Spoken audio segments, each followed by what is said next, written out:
ఇసుకలోంచి తైలం తీయొచ్చని అప్పట్లో ఎవరో అంటే అది అతిశయోక్తి అనుకున్నాం. కానీ ఇప్పుడు గాల్లోంచి నీటిని అవలీలగా తీస్తోంది హైదరాబాద్కు చెందిన స్కై వాటర్ సంస్థ. దేశవ్యాప్తంగా దాహార్తితో తల్లడిల్లుతున్న వారికి ఈ మిషన్ ఉపశమనం ఇస్తుందని కంపెనీ చెబుతోంది.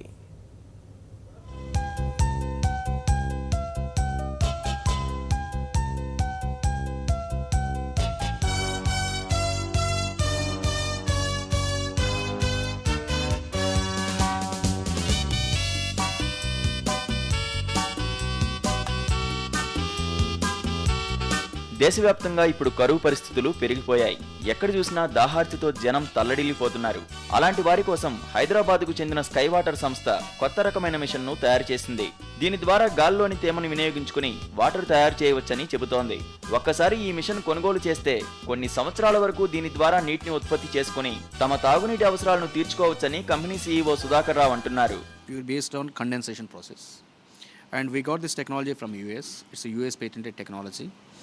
And we got the exclusive manufacturing license to produce these machines in India and to cater to the requirements of entire globe.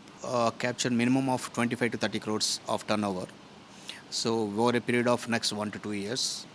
And because we are also in dialogue with various agencies like railways and defense, and where the huge potential is there for these water machines. ఇప్పుడు మనం చూస్తున్న machine గాలిలోని తేమను గ్రహించి ఆవిరి రూపంలో నిలువ చేసుకుని నీటిలాగా తయారవుతుంది. ఇందులో ఎలాంటి మలినాలు ఉండవని నేరుగా తాగవచ్చట. అమెరికా లాంటి దేశాల్లో ఇలాంటి టెక్నాలజీలను వాడుకుంటున్నారని, ఆఫ్రికా, మిడిల్ ఈస్ట్ లో ఇలాంటి మిషన్లను ఎగుమతి చేస్తున్నామని సుధాకర్ రావు తెలిపారు.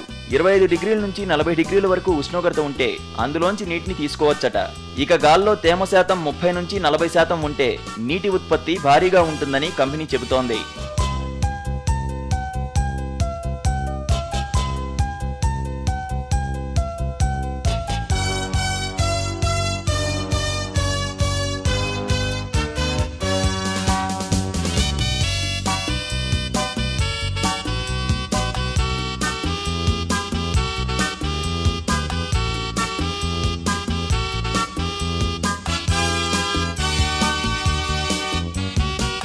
$70 లీటర్ల నుంచి 1000 లీటర్ల వరకు నీటిని ఉత్పత్తి చేసే మిషన్స్ అందుబాటులో ఉండగా వీటి ధరలు 1,50,000 నుంచి 20 లక్షల వరకు ఉన్నాయి. త్వరలోనే ఇదే నీటితో వాటర్ బాటిల్స్ ను కూడా విడుదల చేయనున్నట్లు కంపెనీ తెలిపింది.